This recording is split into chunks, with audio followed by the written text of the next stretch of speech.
All right, everybody. This is Michael McMillan, and this is I am Foster. We are going to get into our first question of the day. We have our special guest today. It is DannyVann. I appreciate you for coming on and giving your time. I'm thrilled. I'm glad to be here, Michael. Thank you, thank you. All right. So, question number one: at what age did you enter the foster care system? I entered the foster care system at probably about, I want to say I was about 10 years old, 10 years old. And for me, the foster care system began with kinship care. Okay. So what happened is my parents got divorced. My mom couldn't handle six kids by herself. Of course, I'm a little older, so this was back in the 1960s, right? Yes, sir. And so mom couldn't handle six kids on her own, so she started farming us out to the relatives. Couple here, one there. Who wants this one? So I began my foster journey in kinship care. When that didn't work, uh, mom wound up dropping us off at what was called an orphanage back then. Today they're group homes, and we became a ward of the court at that point, and they put us into that home. And so that home, by the time we went through the kinship care and all the other things that mom was trying to keep the family together, by the time I got to the group home, I was like um, 12, 11, 12 years old. 11, 12. Yeah. Um. So in that time frame, you have you really starting to understand who you are like as a kid growing up, like you're 10, 11, 12, you're starting to grow, like you're about to be a teenage boy. So Right. you have a lot of emotions at that point. Oh, Do you yeah. remember how that affected you as a kid growing up at that time? Yeah. Yeah. What's really sad about that is you have to grow up so fast because of everything you're dealing with. You got problems that the adults have that you shouldn't even know about, and they're yours. Like, where are we going to get our next meal? Mm-hmm. My clothes are wearing out. I don't have any clothes to wear, type of stuff. And I was the oldest of six kids, and so I was looking after my siblings. I'm 9, 10 years old, and my baby sister, the youngest, is only 3 or 4. And so when dad left, I became the man of the house, right? At 7, 8, 9 years old. And the emotions were just like all over the place. I was angry. I felt deserted. I felt alone. I felt like, this isn't fair. How come I have to deal with all these things and do all these things? And it was all over the place, just all over the place. So with that being said, what advice can you give kids to help them deal with those type of emotions, like while they're going through it, now that they're going Yeah, through it? so that's a great question because I don't, everybody's circumstances are different, their family background's different, what they're going through. But the best thing that you can do is reach out to somebody, an adult, a mentor. If you got a teacher at school, I went to my teachers and my counselors, right? There was a school counselor that I was able to talk to, and we had a caseworker, which back then they were pretty accessible. You could get to them. I realize today, with everything going on and COVID and everything else, there's not enough caseworkers. They have too many kids on their plate and they can't always be responsive. But you know what? You can find somebody, an adult or someone that you can trust. Who do you know that you can trust? You watch their life. You look, are they successful? Are they Are they mature adults, or are they people getting in trouble? You don't want to follow people in trouble. You want to find somebody that's doing the right stuff, and those are the people you want to try and get some advice from. So don't go it alone. That's my advice. Don't try to do it yourself. Gotcha. Um, so from the beginning part of the system, when I guess when you got put in a group home, um, give us two stories that you'll never forget, like just like about the system in general. Okay.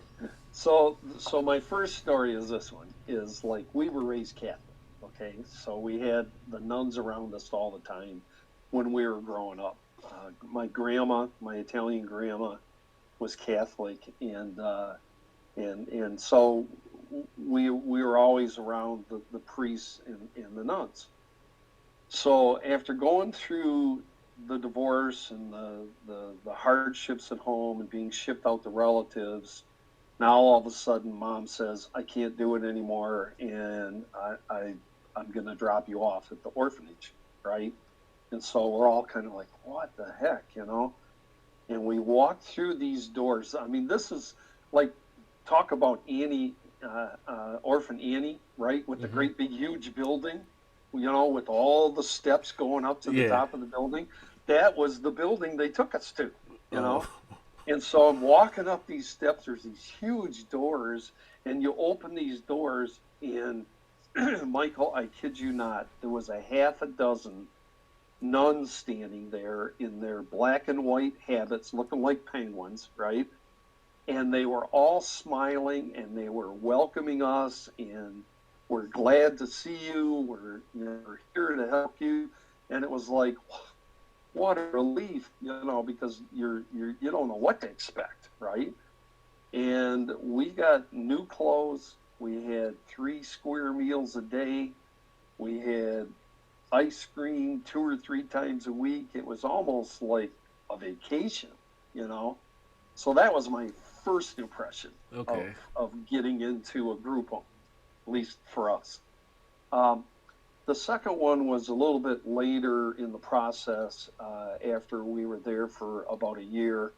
Um, there were, as I had mentioned earlier, when you asked me, what do you do if you're in this position? Uh huh.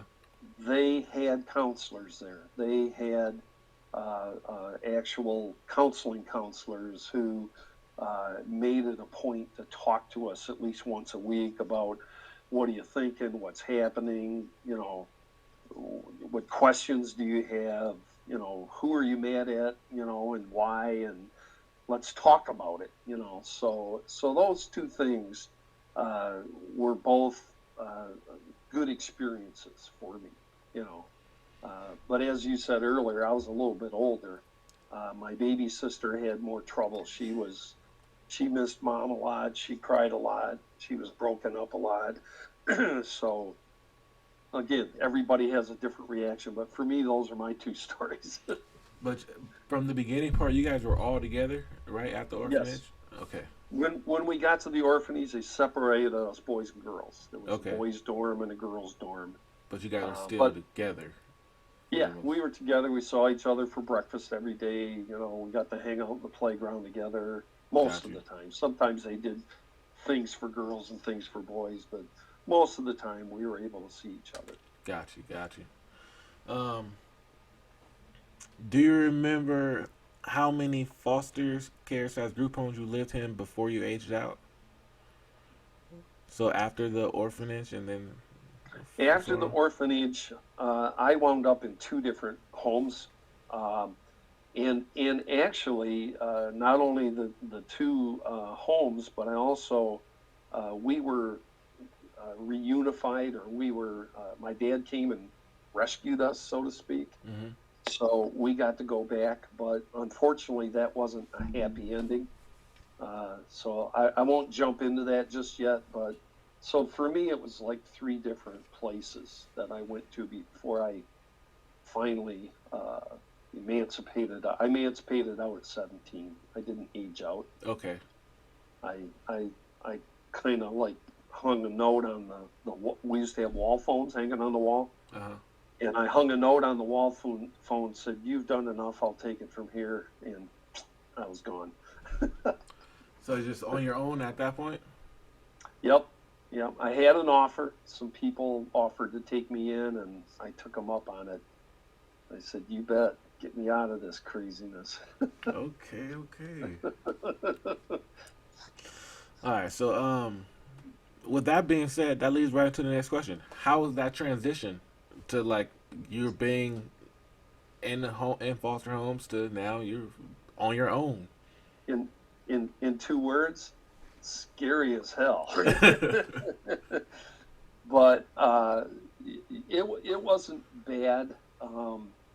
The good news is I had some people that shared my passion. I've always had a passion for music, and so it was a musical family.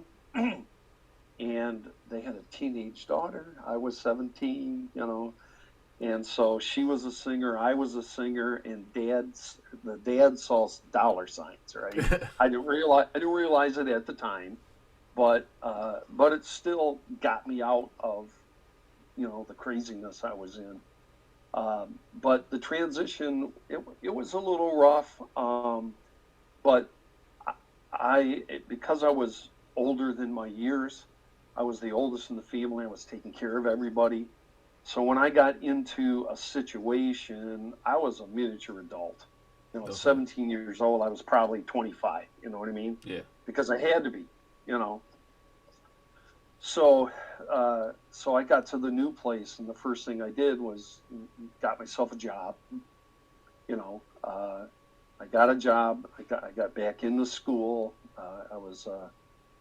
It was the summer when I got there, but I got a job right away because I knew I wanted to help. I wanted to make sure I had some sort of say in what was going to happen. Mm-hmm. And if anything did happen, I wanted to have a job so I had some money. Got you. So that was.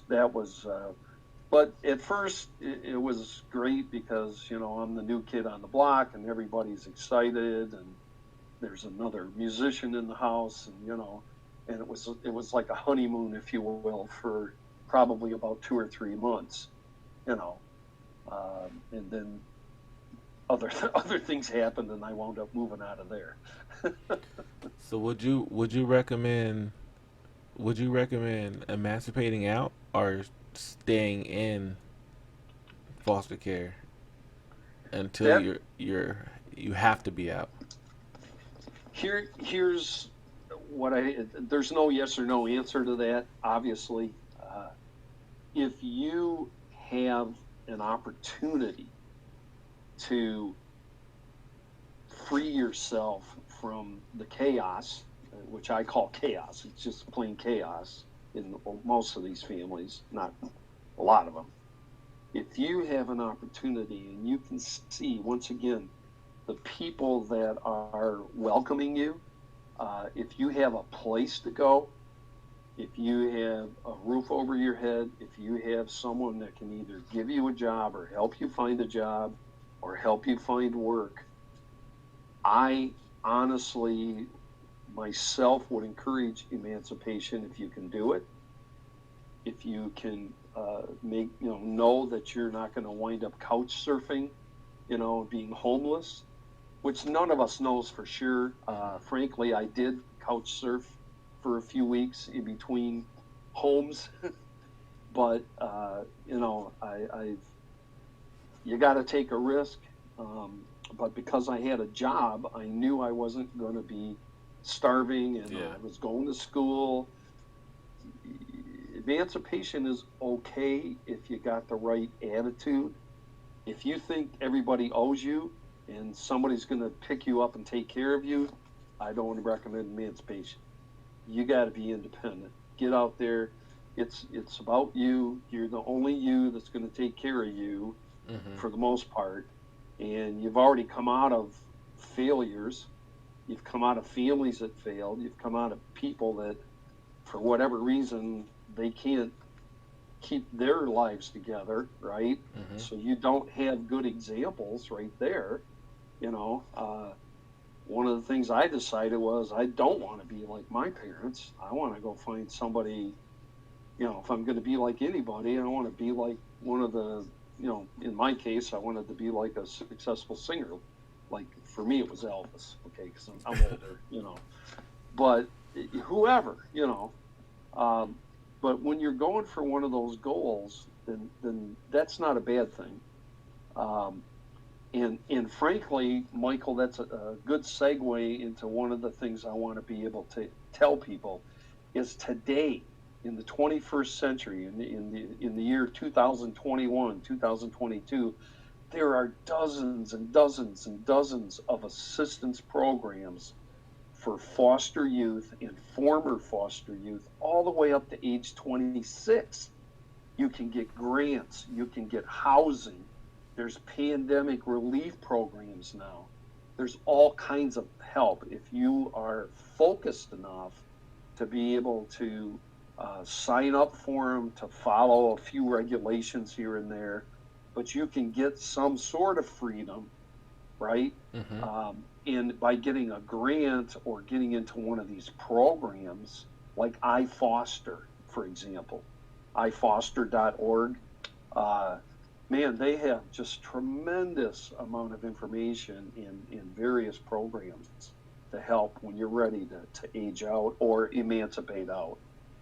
So, yeah, So I, so can I recommend it if you're mature enough. is this are these are these inform is there information for people who are already emancipated out, like past or like 21, 22? Yes, yes, yes, Okay, yes, so it's yes. still There's okay. there's still programs. There's still programs. They the amount that you can get becomes limited depending on your age, Okay. right? But there's still a lot of programs, and there's a lot of organizations that recognize that there's a lot of foster kids that have a lot of intelligence, have a lot of resilience. Mm-hmm. We're not like the cream puff college grads, right? Because and I'm not saying all college grads are cream puffs, so don't get me wrong. No. But a lot of these kids that come from normal homes where mommy and daddy paid for everything and did everything and gave them all the great breaks, you put them in a stressful situation and they collapse. They Uh-huh. can't handle it. I agree. We come from chaos, right? We're resilient. We keep rolling over. We keep getting back up, right? So they're beginning to discover in the business world that somebody who's come through a war zone like we have has got more to offer in a lot of these jobs because we're problem solvers, right? Yes, sir. We're not going to fall down or run away or stick our head in the sand. We're going to fight back. We're going to find an answer. We're going to kick somebody to get a solution, right? Yes, sir. And so they want us. They're looking for people like us now, which is awesome. That's yeah. That's a great way of explaining it. You just explained, like, you Yeah. took the word right out of my mouth. That's a yeah. Um. So how can we steer kids to move in the direction of not going back to what they know and actually taking in the right information that we want to give them? Right. That's a great question. And the thing I would say about that is you have to gotta wanna, right? You have to want to make something different.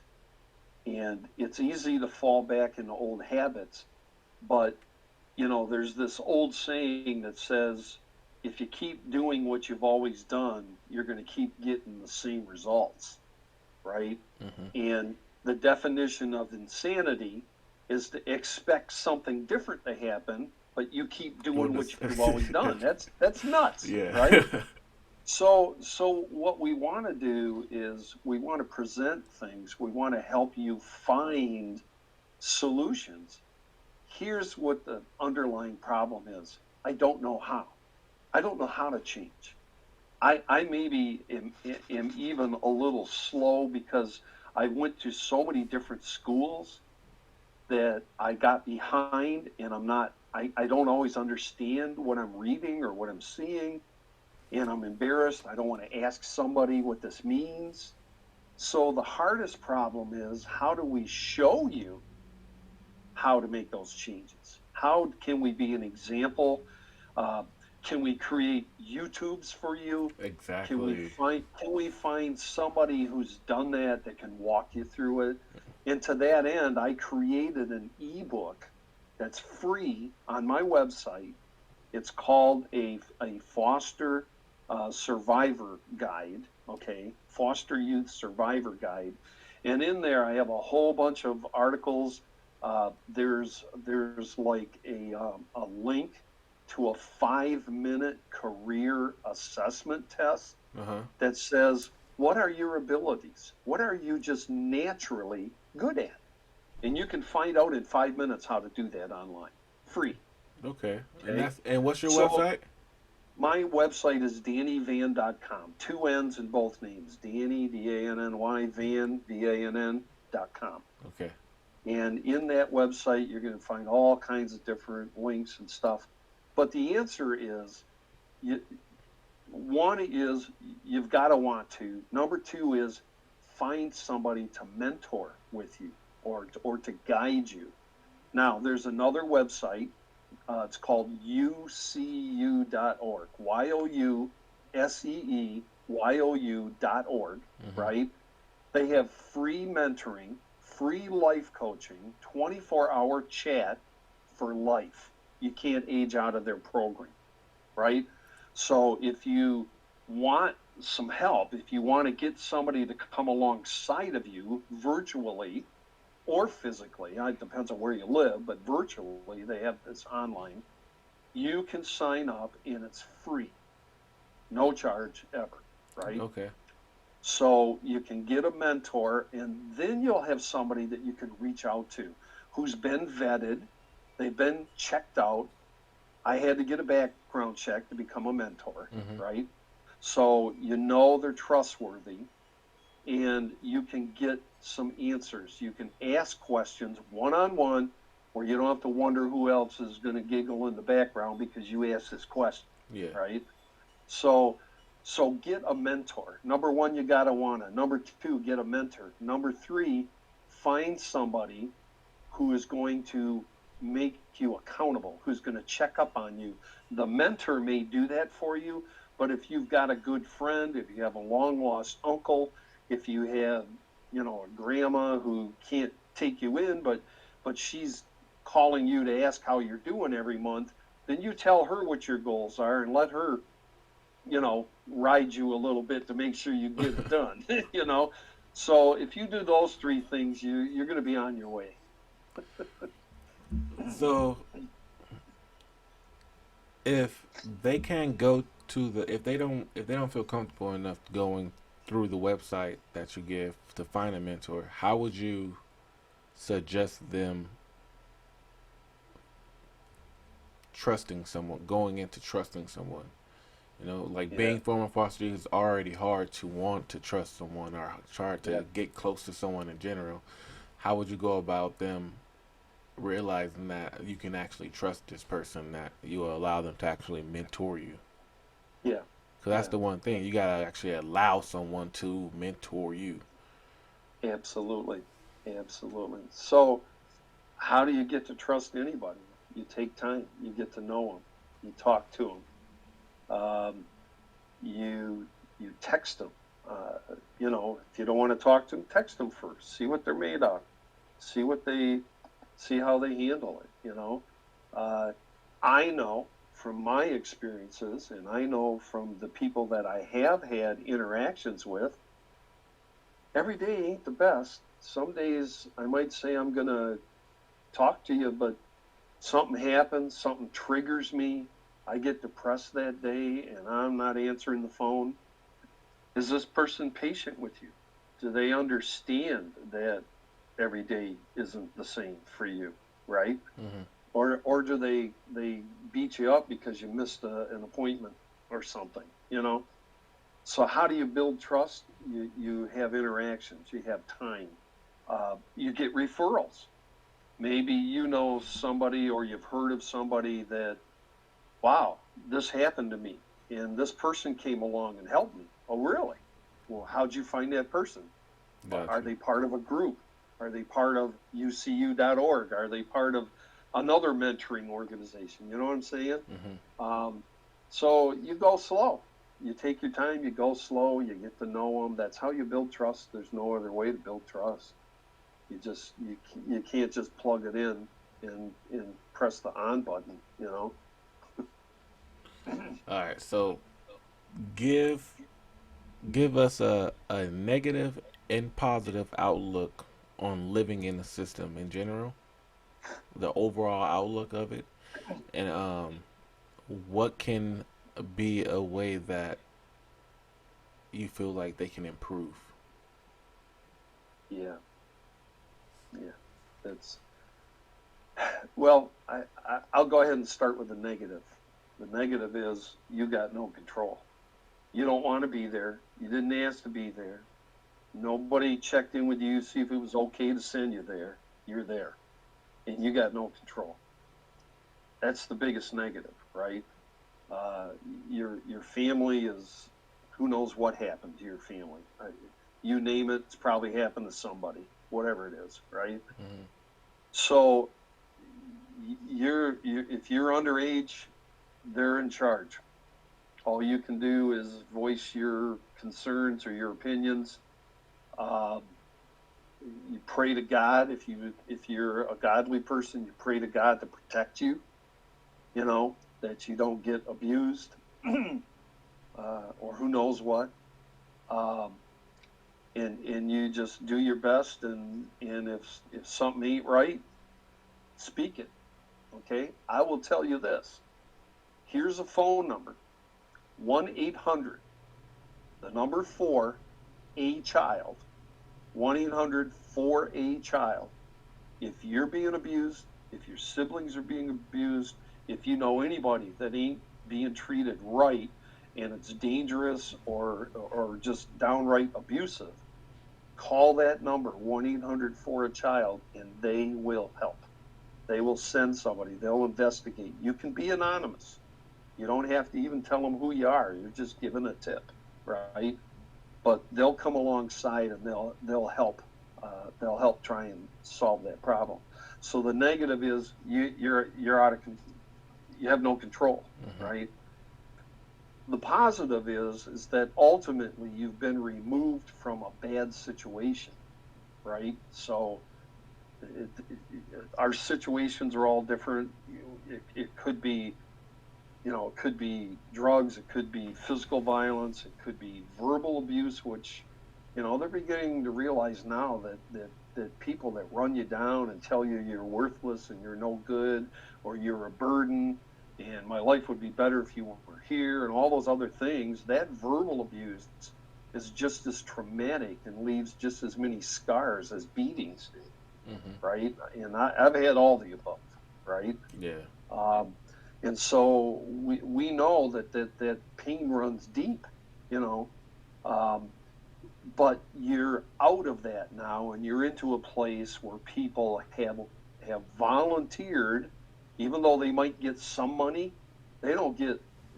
It's not profitable for foster parents to take kids in. It isn't. They get like 1/10 or 1/20, not even 25% of the cost of what you cost the household.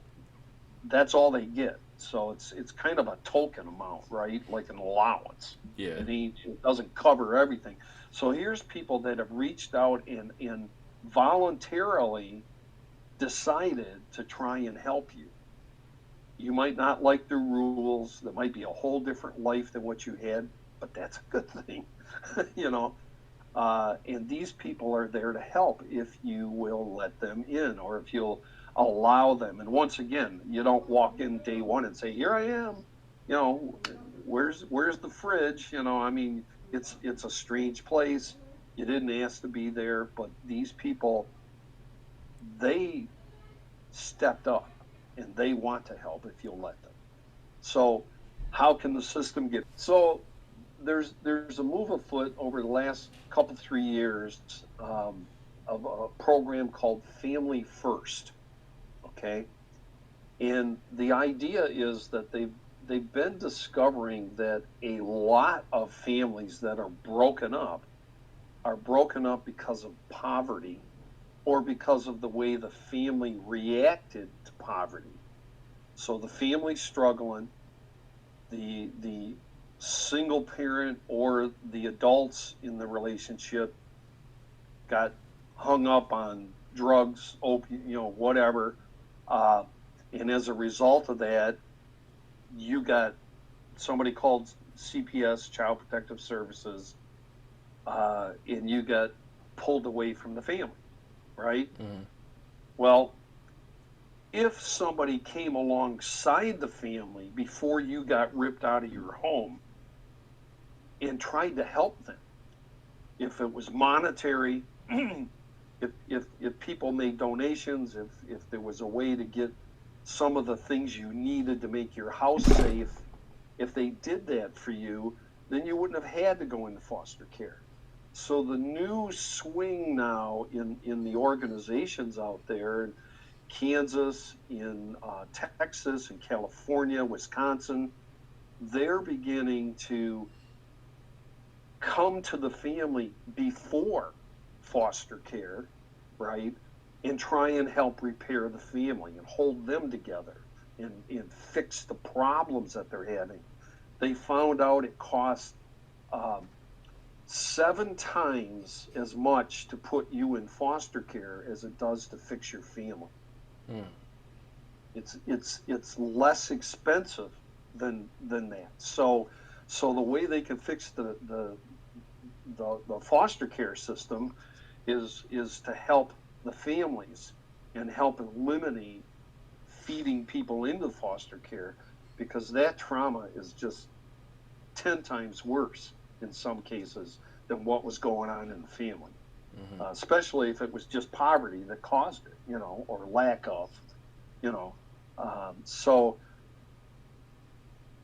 the things that we can do to be a voice, again, there's several organizations that are speaking out there on behalf of former fosters or current fosters, and the things that we can tell Congress. I was on a call last week uh, with some of Congress and telling them, hey, my parents' problems started with poverty. When dad left, mom couldn't make enough money to feed and support 6 kids and run a household, you know. Mm-hmm. And if there was a program that came alongside of her, we might not have gone through what we did.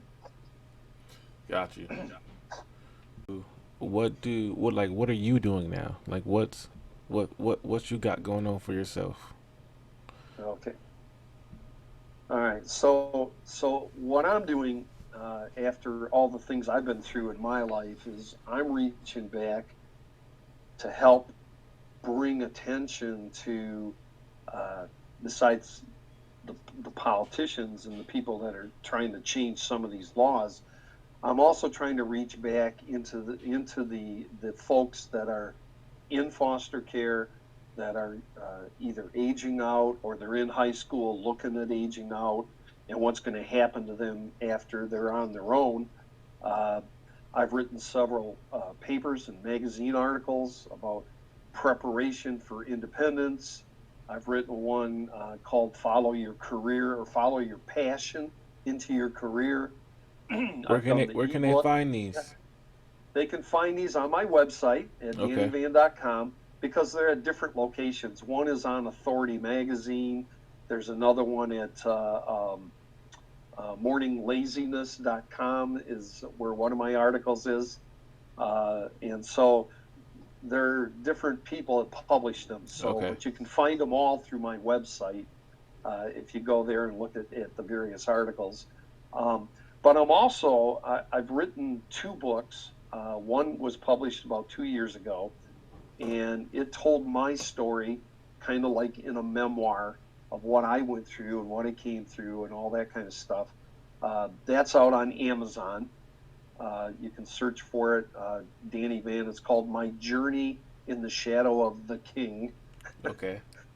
And so in that, I talk about not only my journey to be like Elvis, the king of rock and roll, but also that during my lifetime, as I went out and did things for other people, because I've done a lot of charity work for my whole life, because I knew what it was like to not have, right? To Hmm. not have food, to not have clothes. So I went out and helped other people for my whole life. I've always done benefit concerts and volunteer, this and that and the other thing.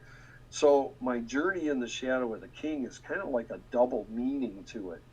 I was my journey to be like Elvis, to make the Las Vegas, which I did, performed in Vegas, to get into the Hall of Fame of Elvis impersonators, which I did, right? But not only did I do that, but also while I was doing that, I learned that it was important to be like the King of Kings, to be like Jesus, and to help people, to love the people that no one else liked or wanted to be around, right? So a lot of the fosters come through and they don't look good, they don't smell good, they don't act right, but yet they need to be loved, and somebody needs to reach out to them and say, how can I help you, you know and so I've done that all my life, and that's what my first book is about, right? Now, 2 years later, as I've been investigating the foster care system, I've discovered that there's a lot of trauma that is buried inside of most of us that have come through the system, and that trauma comes out of us in the form of anger, mistrust. We withdraw. We don't allow ourselves to get close to people. We self sabotage when someone does try to get close to us. We blow it up because we don't want to repeat of what's been happening all of our lives, right? So all this trauma has to be dealt with somehow.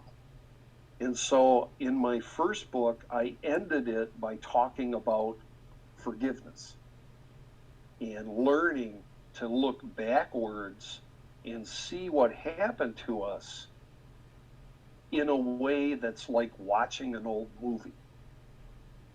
As an adult, I can look backwards and I can see what those people did to that kid. Those people, my parents, the kid, me.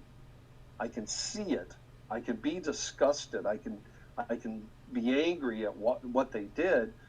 But then, because I'm watching a movie, I can step back and I can say, I wonder why they thought that was okay. I wonder what happened to them to make them feel like this is what they should do to me, right? Hmm. So you look at it from a different perspective. So that has caused me or helped me to now develop my new book, which is called From Chaos to Forgiveness, a journey to freeing yourself from past pain and trauma. That's the new book. It's coming out later this summer. Okay. And inside of that book, I started wondering, they have the you've always heard about the grief process, the grieving process, that there's so many steps to grief. And I thought, while I was researching my new book, I thought, I wonder if there's a forgiveness process. Guess what? There is. And I found Robert Enbright has a forgiveness model that he's been working on for 20, 30 years now.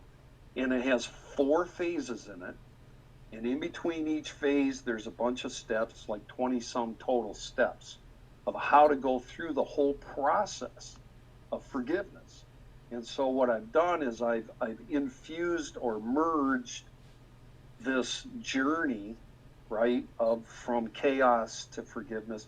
I've merged the journey in the different phases of a person's life as they come from being the kid to Hmm. being the emancipated or aged out, to being a family man or woman, to finally growing and aging, and now I'm a grandparent, right? Gotcha. So I've got all those stages that I can look back on, and now I've put the different steps in the forgiveness model in those various stages of life, and I talk about how to cope, how to deal, how to analyze, what I did with them, what others have done with them, and I put a bunch of links in there to resources that can help you get through that. So this new book is kind of a not a step by step, but it's a reference book. It's got all Okay. kinds of different materials that you could say, well, this happened to me. I wonder if that's happened to someone else. Yep, here it is, and this is how they handled it, to just give you some ideas. So I'm that's gonna what I'm working on now. I'm gonna have to check it out. I'm gonna check out the first book too, because that it got some. You just said you hit some key things that what I'm going through now that I want to try and get done. That you discussed in that first book. So I wanted probably going to check that out. So you can get that second book on Amazon as well, correct? You will. It hasn't been released yet, Right in but the summer. you're right. My goal is to get it out by the end of the summer. There's information about it on my website and my YouTube channel. In fact, today I just released my second video about the book on the Okay. YouTube. About a week and a half, 2 weeks ago, I announced the title on YouTube. And today I announced a little bit of the background that explains what I just got done telling you. What's your YouTube channel, just in case people want to go check you out? Yeah, it's DannyVann, former foster. So former foster trauma survivor. But if you look up DannyVann foster, it should pop up. Okay. Okay. Yeah. All right. So this is going to be our last question. Last question. All right. All And right. this is the happy part. Um, Okay. who do you want to give your flowers to that worked with you the most? Just like that person people in your life that you just like. The one thing you want to do is just say thank you, and this is your Yeah. chance to just tell them thank you. Man, you're asking somebody that's lived over 60 some years. I don't know if I could give them to one person. There's like 20 people in my life that have come along and just helped me tremendously. Uh, Probably the very first person was my high school counselor. Her name was Mrs. Jewell, and she was a jewel for me because she taught me to surround myself with successful people, two or three, make your little circle of advisors, and go to those people and have them help you make those tough decisions, right? So that would be the first person that I would do. Second one would probably be my foster mom, who was just a saint. She listened, she took care of everything. All my problems were no big deal to her. It was awesome. So And that's amazing, man. That'll yeah, be mine too. My flowers go to my mom. She saved my life. yeah, She that's saved my life. awesome. Well, in my final set of flowers goes to my wife, uh, Lena, and she's there for me now. Cause see, I had a heart attack in 2013, Oh, and that's kind of when the book got born. With the idea for the book, because after my heart attack, I can't travel, I can't sing, I can't work anymore. So that's when I decided, God kind of told me your story needs to be heard, and she's supported me every step of the way. So those flowers go to my wife, who's here and upstairs right now, telling me go down and take care of it. Go down and do your thing. So she's supporting me, and that support is awesome. yes, it is. It really is. Yeah. Yeah. True. Well, thank you, man. I appreciate you for coming on today. It's been my pleasure, and I can in the website, and I appreciate you and what you're doing. I want to encourage you to keep going, and you're kind of like a voice in the wilderness.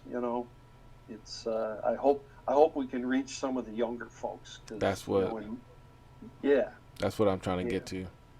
absolutely, absolutely. So are you on Instagram?